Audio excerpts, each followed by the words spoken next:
No, it's the choices we are forcing on the American people by dint and by result of really bad public policy decisions.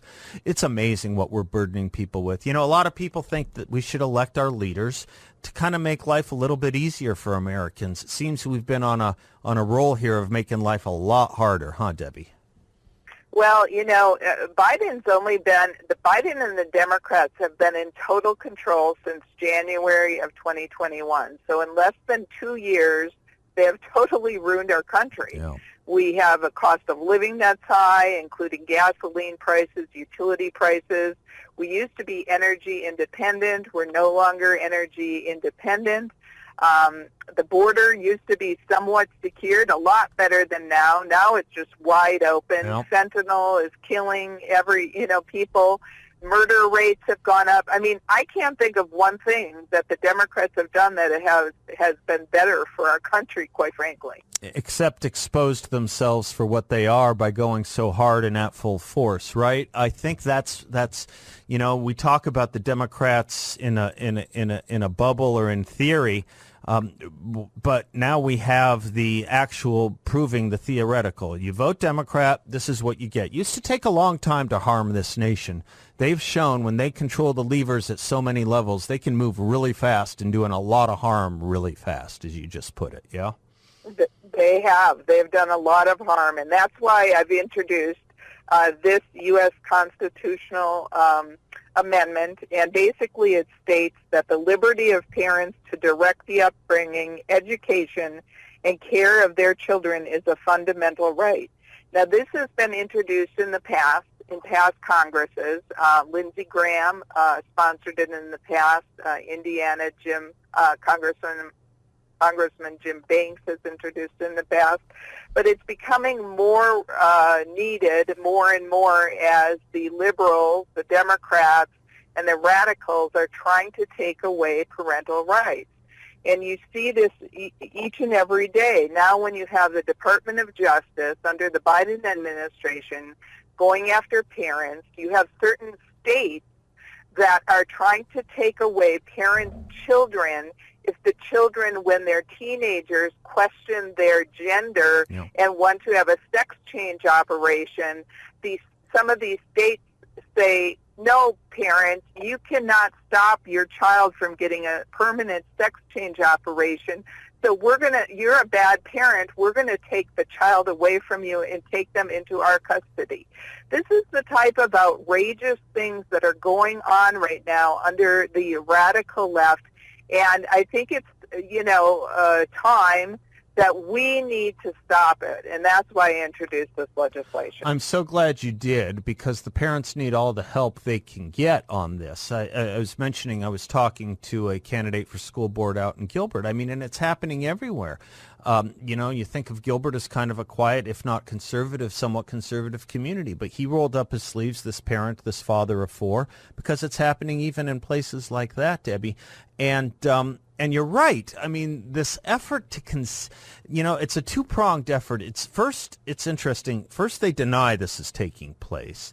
Then, once it's, proof beyond a reasonable doubt that it is taking place, they defend it. And then they try and persecute those who oppose it. It's really a tough-minded, leftist, hardened, ardent view of how we should use children to effectuate really a revolution against nature. I would be shocked. I would be shocked if your effort this time on this constitutional amendment doesn't pass.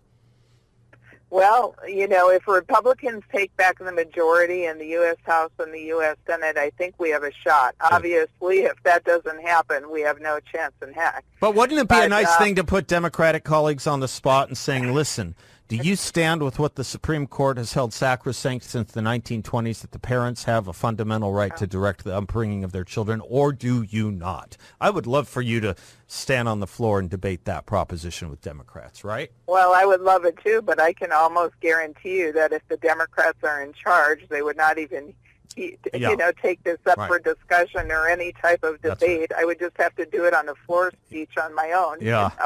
And so, this is the kind of crazy stuff that's going on. And as you said, I have formed the Protect Our Kids Caucus. More and more Congress members are coming on board with that. We had our first roundtable in September, and we had parents there and experts on the sexualization of our children in our schools. And I have to tell you, I blushed and was embarrassed when I was reading out loud one of these books. It's called Gender Queer. I know it. Some of our things. And on page 167, if anybody looks this up, there are pornographic pictures and little talking blurbs of, it's basically a young woman who, it says she straps on a penis, and then another boy gives oral sex to her penis, and it's like, this is what's in our kids' schools. This is insanity. It really is. I tell you, it's total insanity. It is, and the trick they have figured out, I suppose, is they have gone so fully pornographic with some of this stuff. Debbie, you're reading the innocent stuff by the standards of these books and these curricula guides. I've made a practice at looking some of this stuff, and the challenge is, we're okay with what you did, but the challenge is it's hard to communicate to parents over the airwaves because we're not allowed to say these kinds of, not what you said, but we're not allowed to say some of the other stuff that's in these books. We're just not, it's hard to communicate and educate people on this stuff. Well, and I'm embarrassed to talk about it. Yes, of course, we should be. Frankly, and I think, quite frankly, if I blew up a poster and it was on the floor of the House of Representatives with a picture of oral sex that was between two young minors in this book, that it would probably be banned. Yeah. It would probably be banned. That's but right. yet, it's in a book in for seventh graders. We have documented for sure for seventh graders. And it's like, this is the type of stuff that people need to be aware is happening. And so I'm going to get the arrows thrown at me because they're going to try to shut me up.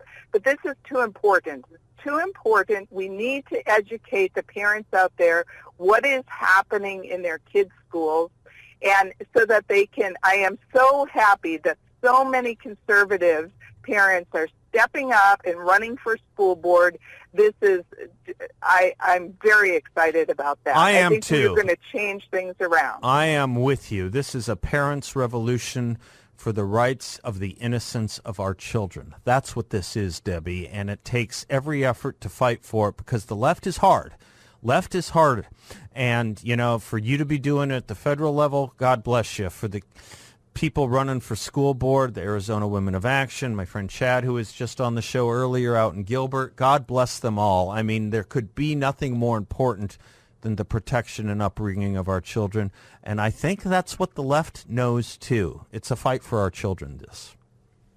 Well, and I saw Governor Youngkin last night. He was in town supporting Carrie Lake, and this is one of the issues that he talked about and one of the issues that he changed from a Democrat governor in Virginia to a Republican governor in Virginia, because parents, no matter if they're Republicans, independents, or Democrats, they're sick of this. They're sick of the government getting involved with their personal parental rights, and they want it stopped. And so, I think it's just, like you said, it's a grassroots effort coming up from the top from parents that are fed up. And I'm so glad that people are rising up and speaking out against this. And I will do my part in the U.S. House of Representatives, and I will continue fighting for the rights of our parents and, quite frankly, for the rights of school choice. If you remember, I was one of the original co-sponsors of the Empowerment Scholarship Account. That's right. And they have, here in Arizona, and I had protesters in front of my house protesting me over it. And I sponsored legislation just about every year to expand it. And now I am so thankful that here in Arizona, we have universal school choice. Yep. This is absolutely fantastic. Well, you're a warrior for the right things, Debbie, not least of which our children and the nurturing and care of them. We're putting an awful lot on them. We're putting an awful lot on them as we racialize them and sexualize them. I am so glad you're doing what you're doing. I'm so glad you're visiting with us today. Thank you, Debbie Lesko. Thank you for all your efforts.